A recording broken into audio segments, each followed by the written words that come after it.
16장 1절부터 말씀.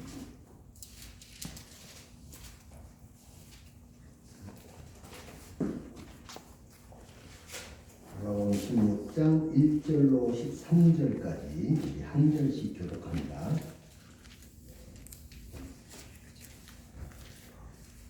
또한 제자들에게 이르시되 어떤 부자에게 청지기가 있었는데 그가 주인의 소유를 낭비한다는 말이 그 주인에게 들린지라.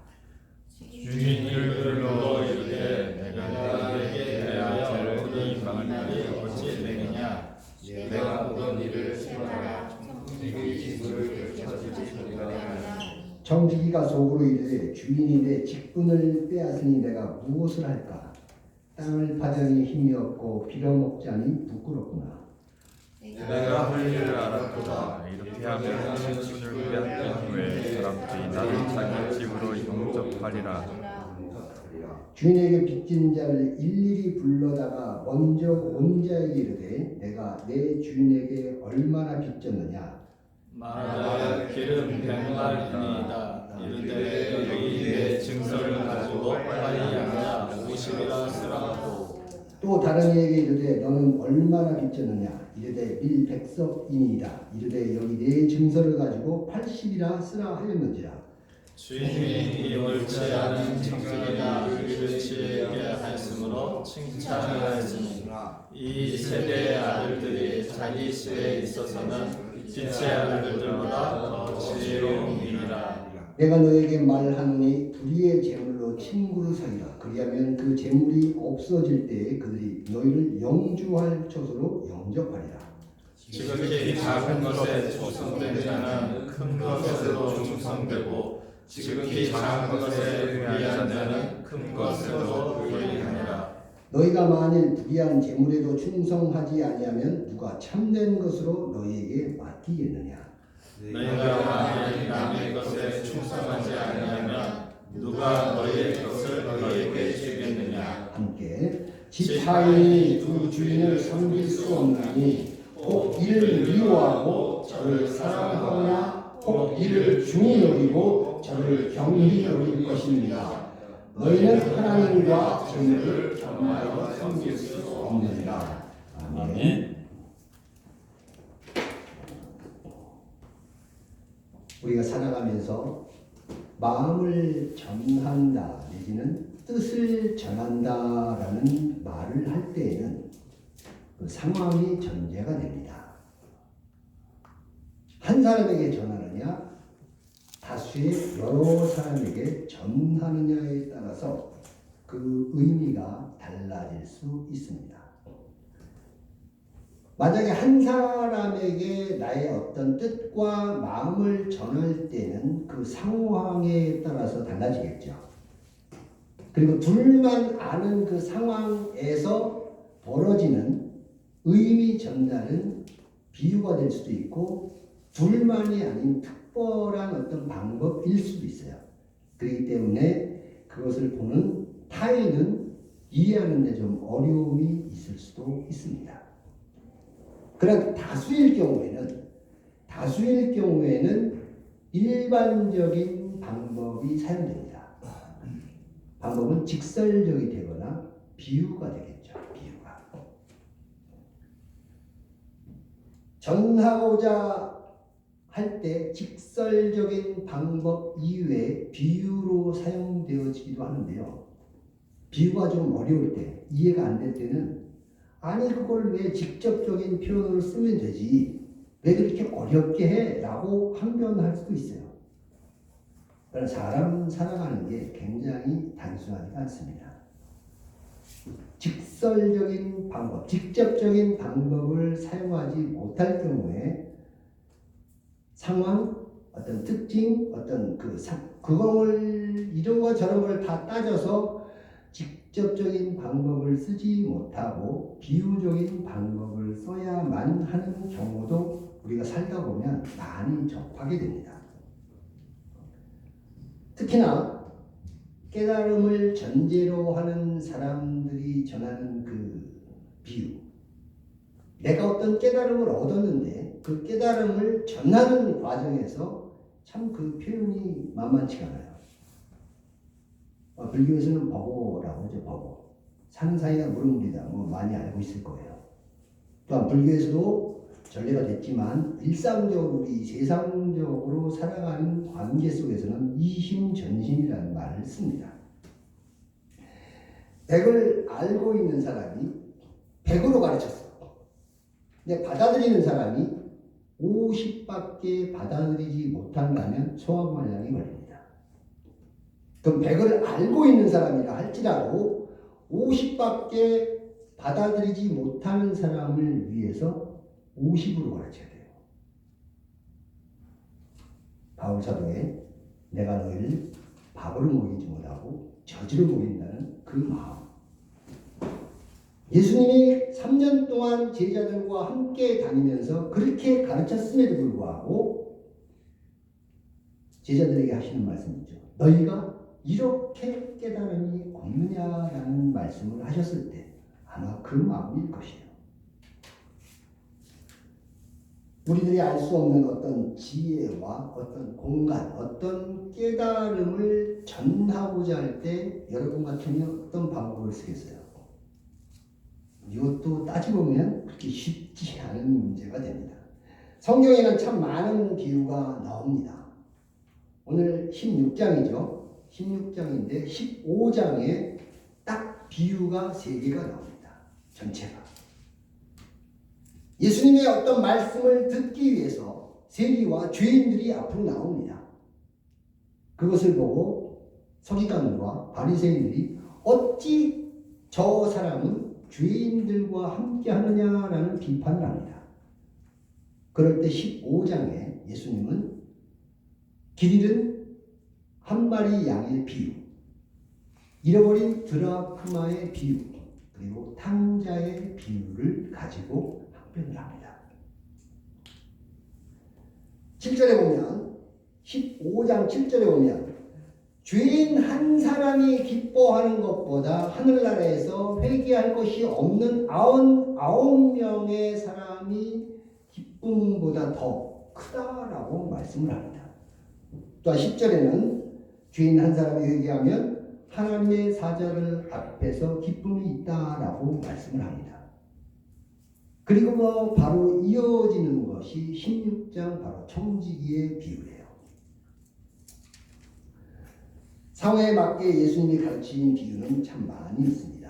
어린아이와 천국의 비유, 용서할 줄 모르는 종의 비유, 그리고 재물 많은 부자 청년의 비유, 포도원 품꾼의 비유, 달란트 비유, 열천의 비유, 신분의 자의 가라지 비유, 괴롭히와 누구의 비유, 과부와 재판들, 여러 가지가 굉장히 많아요.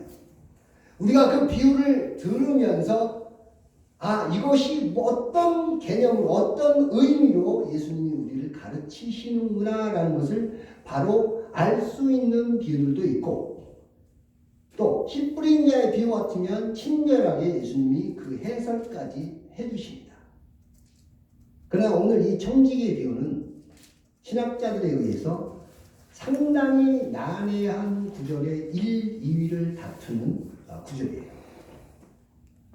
세상 살아가면서 우리는 판단을 합니다. 그 판단을 기준이 뭐예요? 세상이 지금 현재 인용되고 있는 가치관, 문화, 이런 것 안에서 사람이 살아가는 그 범위, 카테고리 안에서 우리는 판단을 해요.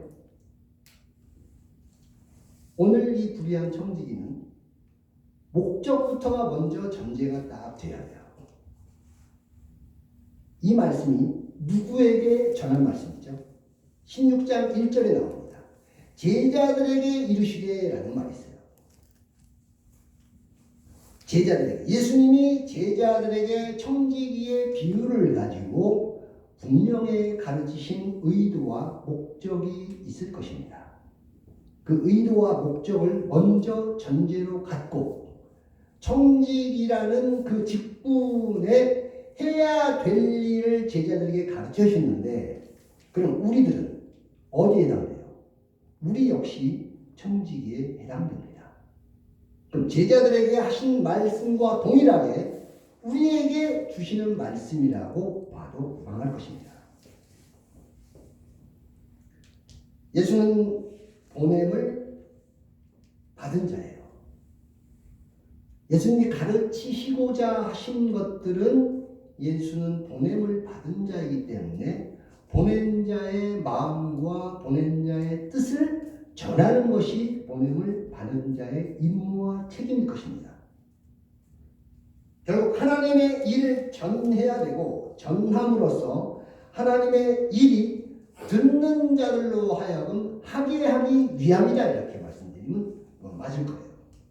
그 처음은 어떻게 시작해요? 예수를 믿는 것부터 시작해야 됩니다. 저번 주에 임 목사님이 그랬죠? 예수를 믿는 것. 요한복음 6장 29절에 하나님이 보내신 자를 믿는 것이 하나님의 일이다라고 했어요. 우리는 이렇게 일단은 시작을 해요. 하나님의 일을 믿는 것. 보낸 자를 믿는 예수를 믿음으로만 시작해야 되고 또한 6장 39절에 보면 예수님이 이 땅에 오신 목적이 설명되고 있어요. 나를 보내신 이의 뜻은 내게 주신 자 중에서 하나도 잃어버리지 않고 마지막 날에 이것을 살리는 것이다. 이것이 예수님이 이 땅에 오신 목적을 설명하는 말씀입니다. 비유는 많은 비유들이 있지만 이 비유가 설명하는 목적이 뭐예요? 목적. 하나님의 일과 하나님의 뜻을 설명하고 그것을 행하게 하게끔 하는 비유의 목적을 잊어버리면 안 돼요. 이 전제가 본질이기 때문에 늘 염두에 둬야 되고 그 수단인 비유는 수단이 본질화되는 일은 없어야 될 것입니다. 본문으로 넘어가고 제자들에게 하나님의 마음을 알게 하고 하나님의 일을 하게 하기 위한 비유로 예수님은 청지기의 비유를 들었습니다. 비유의 중심에는 어때요? 제자들이 앞으로 해야 할 지침들이 담겨 있어요. 청지기는 요즘 말하는 집사 같은 개념이에요. 당시의 청지기는 주인과 종의 개념이 아닙니다. 주인과 고용 계약을 맺은 계약입니다. 계약. 그 임무에 오늘 본문에 등장하는 청지기는 그 임무의 소라고 태만했어요. 계약을 맺어서 내 재산과 어떤 것을 관리하라고 맡겼는데 그 맡긴 임무를 소홀해서 태만한다는 소리를 주인이 듣고 너 안 되겠다. 넌 해고 당해야겠다. 내가 계약을 해지하겠다. 라고 얘기하니 이 청지기가 좀 나이가 많은 모양이었죠. 걱정하는 모습이 나옵니다. 내가 직장을 잃으면 어떻게 살까? 직장을 잃으면 어떻게 살까? 땅을 파자니 힘이 없고 빌어먹자니 부끄럽다. 이런 표현을 합니다. 그리고 나서 나름대로 머리를 굴리죠. 아, 이렇게 하면 되겠구나. 라고 했는데 지금 같은 입장이라면 그건 바로 고소당해서 감옥에 들어갈 일이에요. 내 재산도 아니고 내게 맡겨진 타인의 남의 재물을 가지고 장난을 칩니다. 어떻게 해요? 주인에게 빚진 자들을 다 불러다가 너는 얼마나 빚졌느냐? 얼마입니다. 빨리 와서. 사문서 위주죠. 빨리 와서 이거를 간에서 써라. 이렇게 해가지고 그 목적이 뭐예요? 내가 직장을 잃으면 이 빚을 탕감한 사람들에 의해서 내가 좀 수월하게 살 수 있겠구나라는 살아가는 방편의 하나로 그렇게 일을 처리합니다. 문제는 이 이후에 나와요. 주인이 돌아와서 그 얘기를 듣습니다. 그러면 당연히 화를 내야겠죠. 나레구절이 여기서 말씀해요. 오히려 자기 재산을 가지고 장난을 쳤음에도 불구하고 지혜롭게 처신했다는 칭찬을 듣습니다. 지혜롭게 처신. 자, 목적이 뭐라고 했죠? 비유의 목적은 어떤 사건을 들어서 전달하고자 하는 본인의 의도를 가르치는 것이 비유의 목적이에요. 그러면 청지기의 비유가 있는데 이것은 수단이라고 했죠. 이 비유를 통해서 무엇을 전하고자 했는가라는 것. 그리고 그 청지기의 비유가 제자들에게 일단 던진 말이기 때문에 이 청지기의 비유를 가지고 청지기가 해야 될 일을 제자들에게 가르치는 예수님의 의도가 분명히 있었어요. 그것을 전제로 본질로 안고 우리는 이 본문을 대해야 돼요.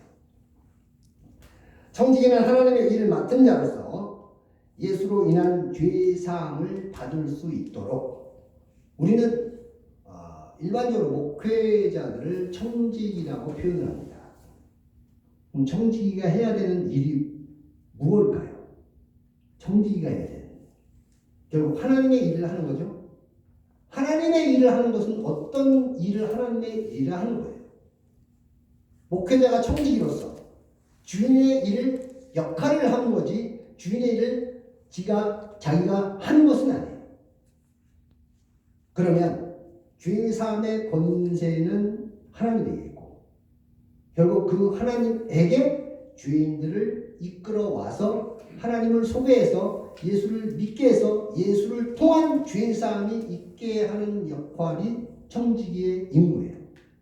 그럼 요즘 목회자들도 똑같이 적용이 됩니다. 이 역할에 대한 예수의 가르침은 다른 곳에서 발견할 수가 있어요.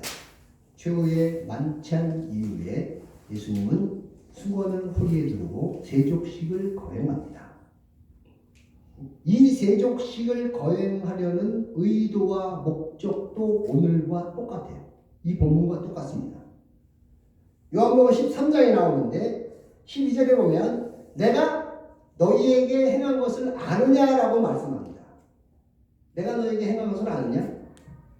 내가 너희에게 행한 것 같이 너희도 행하게 하려고 본을 보였느냐? 보였느라는 게 15절에 나와 15절. 그럼 14절이 결론이에요. 15절이 나중에 나왔지만 14절에 보면 내가 주와 또는 선생이 되어 너의 발을 씻었으니 너희도 서로 발을 씻어주는 것이 옳다라고 말씀을 합니다. 그럼 제자들이 예수님이 승천하시고 나서 이 땅에 성전받고 난 뒤에 자기 목숨까지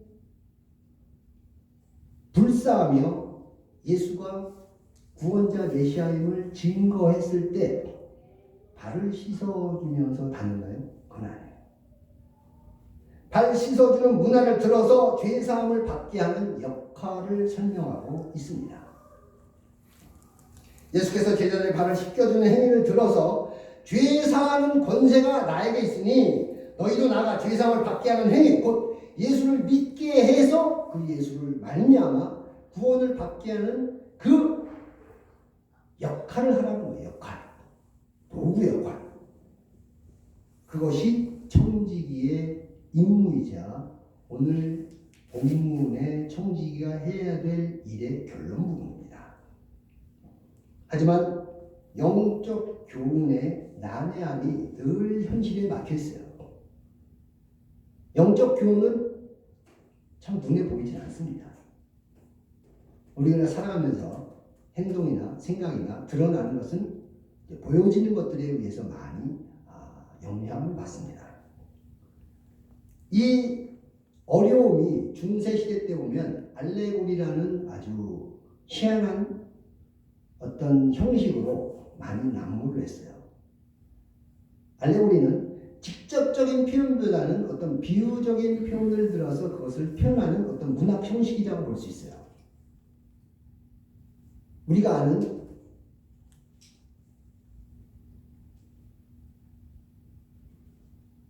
알레고리의 가장 기본적인 패턴이 아마 선한 사마리아인의 비유를 알레고리로 설명하는 것일 거예요. 성경의 알레고리는 어거스틴을 비롯해서 많은 그 신학자들이 그것을 해명하기 위해서 많은 것을 차용을 했습니다. 선한 사마리아 비유는 예수를 통한 구원의 진리를 나타낸다고 해서 강도 만난 자가 아담으로 표현됩니다. 아담. 그리고 제사장과 레위는 율법 혹은 선지자, 그리고 선한 사마리아인이 예수로 표현됩니다. 여호와는 교회로 두 데나리오는 사랑의 두 개념으로 여호와 주인을 사도 바울 또는 그 후계자로 다시 온다는 것은 그리스도의 재림으로 표현합니다. 우리가 성경을 맥으로 본다고 그러죠. 맥락으로 본다고 합니다. 알레고리라는 것은 어떤 단어와 단어를 대입시켜서 하나하나 대입시켜서 찾아간다면 참 어려운 지형에 맞을 수가 있어요. 비유는 당시의 문화, 가치관, 내지는 언어, 이 모든 것들이 포함돼서 표현이 됩니다. 그리고 창조적인 해석이죠. 창조적인 해석이 알레고리라고 볼 수 있는데 우리가 알고 있는 신천지 비유 해석 들어가면 다 이런 식으로 해석돼요. 하나하나 다 대입이 됩니다. 그것을 갈급하게 구했던 사람은 신선하게 들릴 수가 있어요. 그러나 맥락 전체를 보자면 그것은 맞지 않는 일이 대부분 됩니다. 청지기 비유의 난해성은 주인의 불의한 재물로 친구를 사귀라라는 말부터 시작이 됩니다. 8절에 보면 주인이 이 옳지 않은 청지기가 이를 지혜 있게 하였으므로 칭찬하였으니 이 세대의 아들들이 자기 시대에 있어서는 빛의 아들들보다 더 지혜로우니라. 불의하게 처리한 일을 두고 지혜롭게 판단을 했다고 합니다. 요즘은 인터넷과 여러 가지 SNS가 많이 발달돼서 내가 알고자 하는 거 치기만 하면 그냥 쫙 나옵니다. 쫙 나와요. 제가 이 말씀을 준비하기 전에 어떤 해석을 하는가라고 봤더니 일단 신학적으로 해석되다 보면 언어적으로 들어갑니다. 헬라어는 어떻고 어원은 어떻고 히브리어는 어떻고 그거 말대로 쭉 가서 거기에 나오는 어원에 따라서 해석을 하는 경우도 있고요. 또한 여러 가지 주제에 의해서 나름대로의 어떤 합리적인 방법에 의해서 이 불의한 청지기를 해석을 해요. 근데 저 같은 경우는 맥락을 봅니다. 맥락을 보기 때문에 이 말씀을 통해서 무엇을 가르치고자 했고 이 안에 우리에게 전달받는 뜻이 하나님의 뜻 안에서 지금도 적용이 되느냐 이것을 저는 많이 따집니다. 9절에 보면 내가 너에게 말하노니 불의의 재물로 친구를 사리라. 그리하면 그 재물이 없어질 때에 그들이 너희를 영주할 처소로 영접하리라라는 말씀이 있지요. 이 가르침의 목적은 제자들로 하여금 청지기의 직분을 수행하기 위한 교훈이다. 이것이 딱 머리에 박혀야 돼요. 저는 어원적으로 따지지 못합니다. 불의한 재물은 청지기가 있던 그대로 연결시켜서 일단은 해석을 했어요. 불의한 재물은 청지기가 자기 주인의 재물을 가지고 내 재물인 양 그것을 탕감해 주었는데 이것이 따지고 보면 주인의 입장에서는 불의한 재물이에요. 그것을 친구로 사귀라? 그 목적이 뭐예요? 이 재물이 다 없어질 때 결국은 내가 나의 살 길을 위해서 처소를 예비하기 위한 목적으로 이 일이 쓰여졌습니다. 4절에 보면 이렇게 하면 직분을 빼앗긴 후에 사람들이 나를 자기 집으로 영접하리라. 이 말과 어느 정도 공통점이 있습니다. 비유와 본질의 가르침이 조금 섞여 있어요. 10절의 말씀은 마태복음 25장 31절로 46절까지 말씀과 비슷하게 연결이 됩니다. 10절에 어떻게 되어 있어요? 지극히 작은 것에 충성된 자는 큰 것에도 충성되고 지극히 작은 것에 불의한 자는 큰 것에도 불의하니라. 마태복음 40장 25절 40절에 너희가 여기 내 형제 중에 지극히 작은 자 하나에게 한 것이 곧 내게 한 것이다 라는 말씀이 있습니다. 무엇을 했느냐가 중요한 거겠죠. 무엇을 했느냐. 지극히 작은 자에게 한 일들이 곧 청지기가 해야 될 일들입니다. 일이 곧 내게 한 것이라는 말을 들었음을 기억한다면 그 일이 곧 하나님이 원하시는 일이라는 결론이 됩니다. 즉 예수를 통한 주의 사함을 받게 하기 위한 일이라는 것이 증명이 되고요. 마지막 13절에 보면 지금까지 흐름에서 조금 다른 흐름이에요. 지금까지 재물은 일상적인 재물, 불의한 재물을 일상적인 하나님과 관계되지 않은 일반적으로 세상의 재화 이렇게 해석도 많이 하고는 있는데 하나님과 재물을 겸하여 섬길 수 없다는 말씀이 13절 마지막에 나옵니다. 세상에 당시의 바리새인들과 서기관들이 하나님의 말씀을 받아들이지 아니하고 그들이 돈을 좋아하는 그런 개념으로 성경에 나오는 것을 들어서 당시 서기관과 바리새인들에게 하는 교훈이라는 해석도 있습니다. 그러나 저는 하나님과 재물을 겸하여 섬길 수 없다라는 말씀을 진리와 비진리로 나눌 수 있다고 봅니다. 청지기, 일반적인 목회자가, 요즘 목사가 하나님의 말씀을 전할 때 진리를 전해야 목회자고 청지기가 됩니다. 그러나 비진리를 전한다면 하나님의 것을 전하면서 하나님의 것이 아닌 것을 전할 수 없다는 말이에요. 결국 옳은 것은 옳다고 아닌 것은 아니라라는 말씀인데 계시록 3장 15절의 말씀이 생각이 납니다. 어떻게 되어 있어요? 내가 내 행위를 아노니 내가 차지도 아니하고 뜨겁지도 아니하도다. 내가 차든지 뜨겁든지 하라라는 말씀이에요. 라오디게아 교회에 하신 말씀입니다. 하나님의 일과 하나님의 일이 아닌 것에 대하여 청지기는 눈 가리고 앙하지 말라는 말씀과 동일합니다. 불의한 재물로 팅구라 살이라라는 말씀은 불의한 청지기가 주인에게 빚진 자들을 탕감해 주는 것과 동일선상에 놓여 있어요. 재물이 없어질 때 그들이 영접하는 것과 그들이 직장 잃은 나를 영접하는 목적의 결과가 동일하기 때문입니다. 탕감이라는 것이 그 청지기가 했던 일 중에 그것을 칭찬하는 게 아니고 탕감이라는 그것에 국한돼서 지혜롭다고 지금 표현하고 있어요. 지혜롭다. 그 비유를 들어서 하나님의 청지기가 해야 될 일, 곧 제자들이 세상에 나가서 해야 될 일, 그것은 예수를 전하여 예수로 하여금 죄의 사함을 받는 일, 곧 예수가 이 땅에 오신 목적이 마귀의 일을 멸하려 오셨다는 일과 동일합니다. 전체를 보고 그 안에 비유를 본다면, 전체를 보고 본질을 알고 그 안에 비유를 본다면 그 비유가 본질 안에 포함될 수 있어요. 그러나 전체를 보지 못하고 그 하나님의 마음을 알지 못한다면 비유가 본질이 됩니다. 그럼 비유 안에 어떤 것이 옳으냐라는 그것 때문에 전체를 보지 못하는 우를 범할 수 있어요.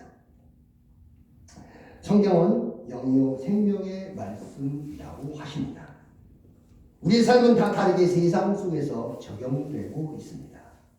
그러나 그리스도의 삶의 목적은 서로 다른 세상 속에서 하나님은 똑같이 적용되기를 원하십니다. 오늘 본문은 하나님의 사람으로 하나님의 일을 하는 모든 사람이 다 청지기임을 밝힙니다. 주인의 마음을 알고 행하는 것이 청지기의 본분이에요.